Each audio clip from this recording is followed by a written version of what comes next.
writing as I came up here is that we have this addiction to having things be the way they are. It's just kind of the way the mind works, right? And so as we do that, we get stuck and we're not able to move and we're not able to shift forward. So I've got to give you an example of this, and I'm going to just have to use an example out of my life because, you know, I have my life, but then I'm also going to, I equate it to, if you don't mind, Roxy, it kind of like parallels what happened with her and her process too. So here's what happens. We have something that we have to do. We have to create a change. We have to get a new job, or we're going to go out, we're going to get a new boyfriend or girlfriend, you know, but we have to do something and change the way that we're being in order to make that happen. So what happens is that it's easier to sit home and eat the Doritos and watch TV than to go out and go in the public and try to meet a new person, right? Isn't it easier to do that? You're just sitting there and going, oh, this is nice and cozy.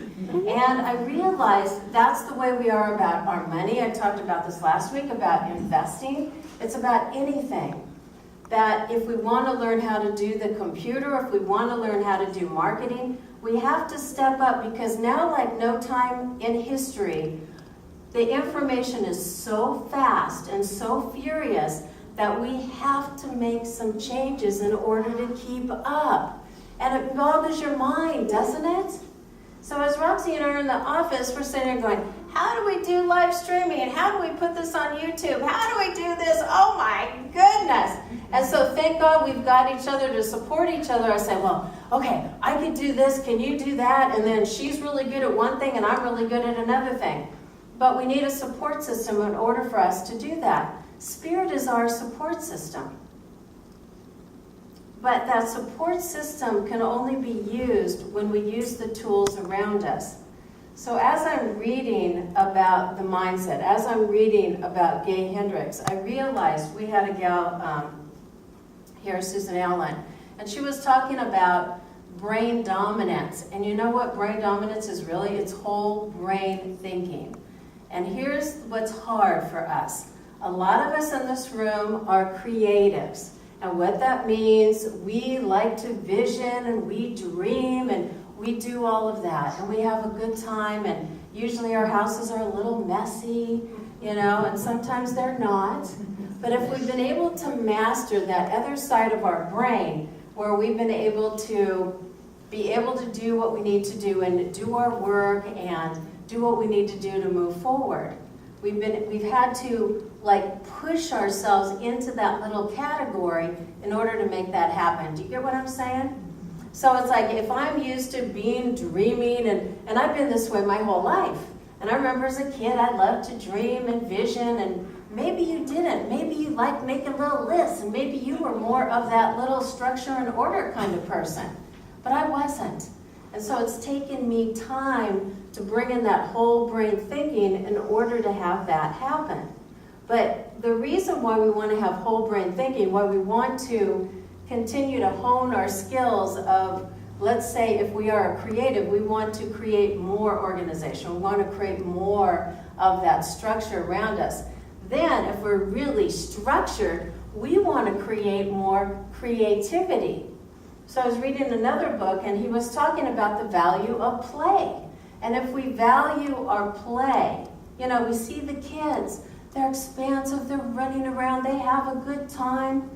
And the reason why play is so valuable is because that's the part that's going to give us the ideas to move forward so we can have a better job, we can have a better relationship, it increases our intuition, it does all of those things.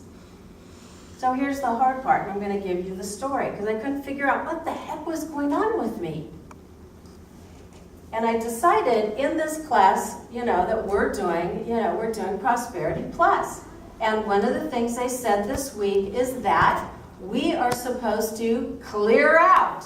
So there's a lot of people in this class. So if you started clearing out, then that means that you're clearing out not only your house, your car, your office, whatever it is, but you're clearing out your consciousness. You're clearing out the things that we don't need anymore. And what I got is the reason why we resist clearing out is that we have a problem with letting go of the past. And so all those things and all that energy is stuck in that area. Now, it's not only in a clearing out of a house, but I'm just going to continue on this vein. What happens when I said, okay, I'm going to do my bathroom.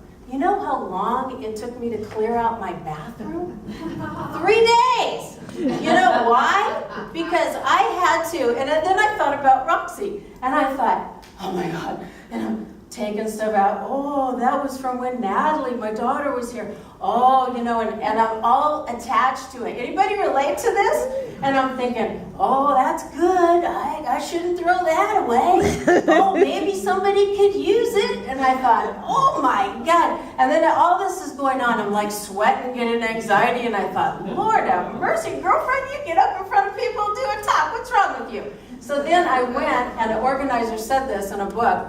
You do it for 20 minutes, be with the anxiety, then walk away.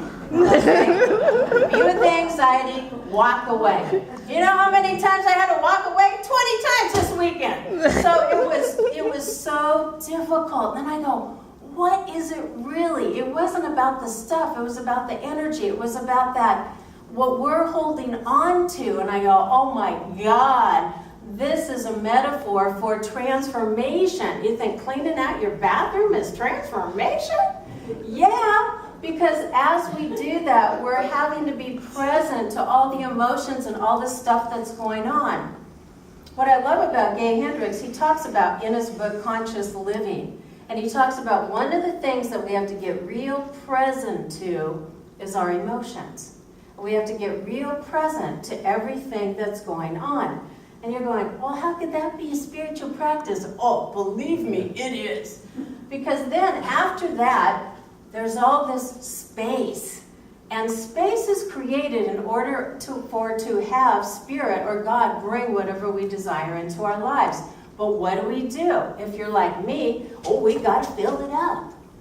So I was being with the space, and I could not even think this morning to come up with a talk. So finally I had to ground myself and breathe and breathe and breathe, and then everything started coming through, and I thought, whoa. And what that is that our mind is so conditioned, it does not want you to change one iota. And so as we have any kind of shift in our life, we're going to be challenged. And for me, it said, oh, I'm going to get her. She's good in all these other areas, but she's not good here. And then I remember something Roxy said, and I couldn't understand it. I couldn't relate. And now I totally relate. She was talking about when she was putting together her workshop, how she had to go off and get some comfort food and work on it a little bit, go off and watch some TV, go and then work on it, then go off and do something else, right? And so I want you to look at what goes on in your lives and where's that little dark area, and you go, oh, well, my house is fine, you know, it's good. Meantime, every time I walk in there, I can't think.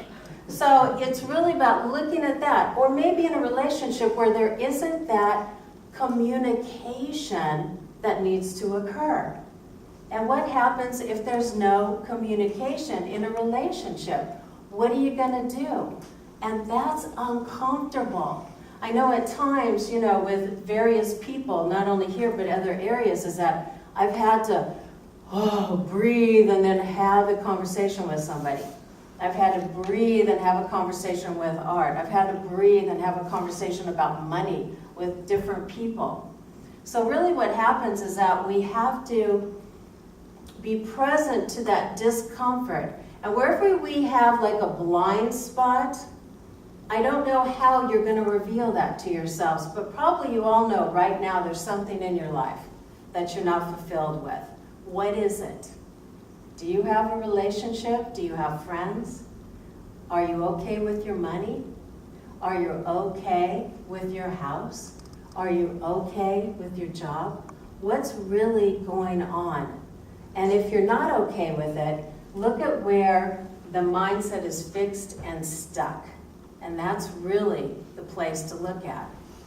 Now the tools that we use is spiritual mind treatment. And what that is, it's actually, I'm going to call it laser prayer. And why we use that is that we get real clear. Like I had to pray my tushy off driving up here because I had to pray to get clarity and peace around this whole situation, and to also to let go of the past that I was hanging on to that I didn't even know about. So as I was doing that, I became more comfortable and more comfortable and more comfortable. But it's like we get addicted. So, you all know that Seymour Hoffman died of an overdose, right? He was a actor.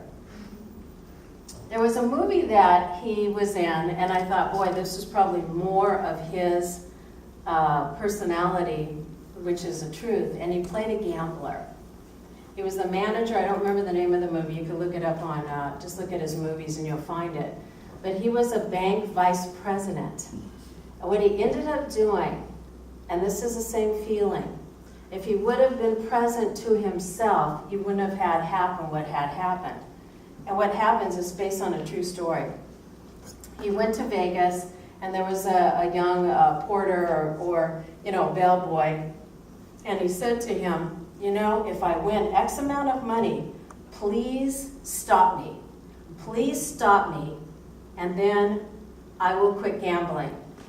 Oh, that's not what happened. And it's the same thing with us. We have something that we continue to do over and over and over again. So in the movie, what happened with him was that the young man said, John, quit gambling. You've hit your limit. No, I'm fine. I want to go farther. I want to do more. I want to do more. And at the end of the movie, he had embezzled money out of the bank in order to support his habit. So we get addicted to having behaviors that don't work anymore for us. And then we're able to shift that and be able to get present to it. And Buddhism, and also in science of mind, which is very, very, very similar in a lot of ways, is that we talk about witnessing what's going on in our life daily. And you think, oh, well, that's not spiritual. But if we do, we're able to shift in that moment. We're going to able to have a change and change what we desire. So we're able to shift from that mindset and work both sides of our brain. Now, there's no right or left brain. Whenever the left brain is functioning, the right is kicking in. When the right's functioning, the left is kicking in. I don't know if you know that, but that's the way it works. So what we achieve to do is to bring them into equanimity, which is really hard.